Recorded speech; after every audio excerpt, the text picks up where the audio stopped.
চীনের জেট-এনসি যুদ্ধবিমান যেটি বাংলাদেশের পূর্ব থেকে ক্রয় করার ব্যাপারে বাংলাদেশের ডিফেন্স অ্যানালিস্টরা অনবরত কথা বলে যাচ্ছে।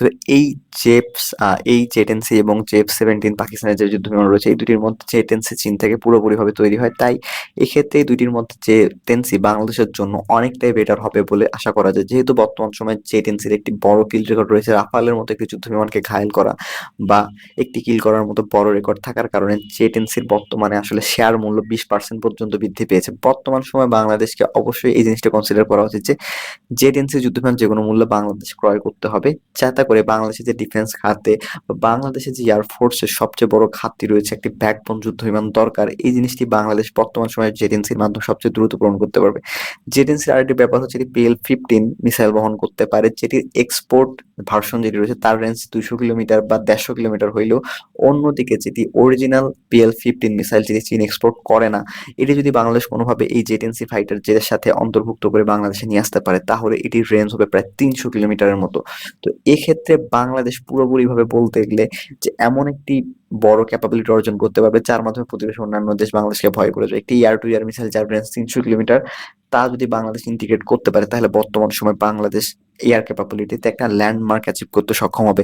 তো বাংলাদেশের উচিত হবে বর্তমান সময়ে জেট-এনসির মতো ফাইটার জেটকে দ্রুত বাংলাদেশের জন্য আসলে নির্বাচন করে এবং এটি অর্ডার দিয়ে ফেলে। তাহলে দ্রুত বাংলাদেশে হয়তো জেট-এনসি ফাইটার জেটও খুব দ্রুত ডেলিভারি পেয়ে যাবে। অন্যদিকে পশ্চিমা ফাইটার জেট কিনতে গেলে ডেলিভারি আসতে অনেকটা টাইম লেগে যায়। যেহেতু বর্তমানে বাংলাদেশের প্রতিবেশী দেশগুলোর মধ্যে একটা উত্তেজনা চলতেছে, তাই এই যুদ্ধ এই অঞ্চলে ছড়িয়ে যাওয়ার একটা ব্যাপক সম্ভাবনা রয়েছে। তাই বাংলাদেশের এই ডিফেন্স খাতকে খুব দ্রুত আসলে শক্তপোক্ত করে তুলতে হবে, তাহলে বাংলাদেশের উপর যাতে কোনো দেশ আক্রমণ করার আগে 100 বার চিন্তা করে। আর এই জিনিসটি বাংলাদেশকে চীনের সাথে আলোচনার মাধ্যমে খুব দ্রুত ফিক্স করতে হবে। যেহেতু চীনের সাথে বর্তমান গত ভিজিটে, বিশেষ করে ডক্টর মোহাম্মদ ইউনূসের গত চায়না ভিজিটের সময় মাল্টিরোড ফাইটার জেট নিয়ে চীনের প্রেসিডেন্টের সাথে বা তাদের যে কর্তৃপক্ষ রয়েছে তাদের সাথে কথা বলা হয়েছে। তাই এই জিনিসটি বর্তমান সময়ে বাংলাদেশকে আরো বেশি ফার্দার টক বা আরো বেশি কি কি ধরনের এগ্রিমেন্ট সাইন করা দরকার বা কি কি ধরনের আলোচনা করা দরকার, এই জিনিসটি করতে হবে, যাতে করে বাংলাদেশ খুব দ্রুত এর অর্ডার কনফার্ম করতে পারে এবং 1 থেকে 2 বছরের মধ্যে বা 1.5 বছরের মধ্যে চীন চাইলে আসলে খুব দ্রুত ডেলিভারি দিতে পারে, কারণ তাদের যে ক্যাপাবিলিটি রয়েছে, তাদের যে ম্যানুফ্যাকচারিং ক্যাপাবিলিটি রয়েছে, তা পৃথিবীর অন্যান্য যে কোনো দেশের থেকে অনেকটা ফাস্ট এবং তারা খুব দ্রুত ফাইটার জেট থেকে শুরু করে যে কোনো জিনিস ম্যানুফ্যাকচার করতে পারে। তাই বাংলাদেশ যদি খুব দ্রুত একটা সলিউশন চায় মাল্টি রোল ফাইটার যেটা যে সংকট রয়েছে সেক্ষেত্রে, এবং একটা কোয়ালিটিফুল সলিউশন চায়, তাহলে চীনের জেট-এনসির থেকে আর বিকল্প ভালো কোনো অপশন বাংলার হাতে নেই বললেই চলে।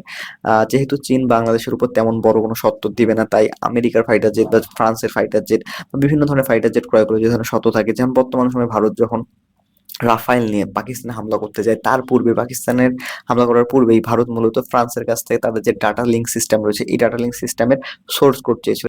ইন্ডিয়ান এয়ারফোর্স যেহেতু 3 ধরনের ফাইটার জেট অপারেট করে, এর মধ্যে রয়েছে রাশিয়ান অরিজিন ফাইটার জেট, অন্যদিকে ফ্রান্সের মিরাজ ফাইটার জেট, একই সাথে ফ্রান্সের রাফায়েল ফাইটার জেট, এ ধরনের ভিন্ন ভিন্ন ফাইটার জেট, এছাড়া MiG-21 পর্যন্ত রয়েছে। এ ধরনের ভিন্ন ভিন্ন ফাইটার জেট আসলে অপারেট করার কারণে ইন্ডিয়ার জন্য এই বিভিন্ন ধরনের টেকনোলজিকে, বিশেষ করে এই ডাটা লিঙ্কের মাধ্যমে এই 3টি ফাইটার জেট নিজেদের মধ্যে যোগাযোগ স্থাপন করতে পারে, এই জিনিসটি আসলে ইন্ডিয়া করতে পারেনি। কেননা ফ্রান্স যে টেকনোলজি ইউজ করে তাদের কমিউনিকেশনের জন্য, সেটি অনেকটাই আলাদা আমেরিকা কেন্দ্রিক, অন্যদিকে রাশিয়া যে কমিউনিকেশন টেকনোলজি ইউজ করে বা ডাটা লিঙ্ক সিস্টেম ইউজ করে তা অনেকটাই আলাদা।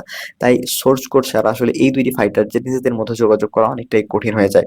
তো ফ্রান্সের কাছে ফাইটার জেট ক্রয় করলে যেমন সোর্স কোড পাওয়া অনেকটা কঠিন ইন্ডিয়ার মতো দেশের কাছে, সেই জন্য একই ধরনের বাংলাদেশের জন্য একটি প্রযোজ্য। বাংলাদেশ তো পূর্ব থেকে রাশিয়ান অরিজিন 8টি মিগ বা 6টি মিগ ব্যবহার করতেছে, একই সাথে চীনের F-7BG ব্যবহার করতেছে। তাই এই জিনিসগুলো মাথায় রাখার মতো, বাংলাদেশ যদি চাইনিজ ফাইটার জেট ব্যবহার করে তাহলে বাংলাদেশ এক্ষেত্রে অ্যাডভান্টেজ পাবে, কেননা চাইনিজ ডাটা লিঙ্ককে তাদের বাংলাদেশের যে পূর্ববর্তী F-7 রয়েছে এগুলোর সাথে আসলে লিঙ্ক করা একটা সহজ হয়ে যাবে। অন্যদিকে পাকিস্তান একই ধরনের অ্যাডভান্টেজ পেয়েছিল এই যুদ্ধে, কেননা পাকিস্তান বর্তমান সময় তারা যে ধরনের ফাইটার জেট ব্যবহার করে, শুধুমাত্র F-16 বাদ দিলে যে F-17 যেটি চাইনিজ মেড বা চাইনিজ অরিজিন, একই সাথে জেট-এনসি চাইনিজ মেড। তাই এই দুইটি ফাইটার জেট নিজেরা যখন তারা ভারতের বিপক্ষে ব্যবহার করতে চায়, তখন তাদের মধ্যে যে কমিউনিকেশন সিস্টেম ছিল এটি অনেকটাই ইন্ডিয়ার থেকে বেটার ছিল এবং অনেকটাই সুন্দরভাবে কমিউনিকেট করার মাধ্যমে তারা আসলে ইন্ডিয়ার এয়ারফোর্সের বিরুদ্ধে একটা ভালো ডগ ফাইট দেওয়ার মাধ্যমে রাফায়েলের মতো যুদ্ধ বিমান পর্যন্ত ঘায়েল করতে পেরেছে। তো এই জিনিসটি বাংলাদেশকে ফোকাস করতে হবে যে চাইনিজ যদি ফাইটার জেট ক্রয় করতে যায় তাহলে বাংলাদেশ চাইনিজ ইকোসিস্টেমের মধ্যে থাকবে।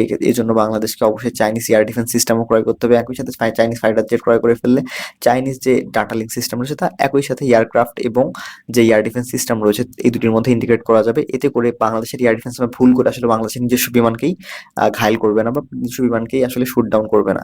এই জিনিসটি বাংলাদেশের জন্য ভবিষ্যৎ পরিকল্পনা যে বাংলাদেশ এয়ার ডিফেন্স সিস্টেম যেহেতু বর্তমান সময় FM-90 ইউজ করতেছে যেটি আসলে চাইনিজ অরিজিন, তাই চাইনিজ ফাইটার জেট ক্রয় করলেই বাংলাদেশ বিভিন্ন ধরনের ঝামেলা থেকে বেরিয়ে আসতে পারবে। অন্যদিকে পশ্চিমা ফাইটার জেট ক্রয় করলে বাংলাদেশকে পশ্চিমা এয়ার ডিফেন্স সিস্টেম ক্রয় করতে হবে, পশ্চিমা বিভিন্ন ধরনের আরো সমরাস্ত্র ক্রয় করতে হবে যাতে করে বিভিন্ন ধরনের বড় বড় শর্ত থাকবে এবং বাংলাদেশ তার নিজেদের মতো মডিফাইও করতে পারবে না। আর চাইনিজ ফাইটার জেট ক্রয় করলে বা চাইনিজ এয়ার ডিফেন্স মিসাইল বা সিস্টেম ক্রয় করলেও সেক্ষেত্রে বাংলাদেশ হয়তো অনেক ক্ষেত্রে প্রযুক্তি সহ সেগুলো ক্রয় করতে পারবে। আর চাইনিজ যে ডিফেন্স সিস্টেমটা সেগুলোর বর্তমান কোয়ালিটি আসলে ডগ ফাইটের মাধ্যমে বা পাকিস্তানের মাধ্যমে অনেকটা প্রকাশ পাচ্ছে যে চাইনিজ যে এয়ার ডিফেন্স সিস্টেম রয়েছে সেটিরও আসলে মোটামুটি কোয়ালিটি অনেকটাই ভালো, ইন্ডিয়ার বিরুদ্ধে ব্যাপকভাবে কাজ করেছে। তাই এক্ষেত্রে বাংলাদেশের উচিত হবে Chinese origin air defence system এবং যুদ্ধ বিমান ক্রয় করার দিকে মনোযোগী হওয়া। তো এই বিষয়ে আপনাদের গুরুত্বপূর্ণ মতামত জানাতে পারেন কমেন্ট বক্সে। আর দেখা হবে অন্য কোনো আলোচনায়। ইনশাআল্লাহ, বাই।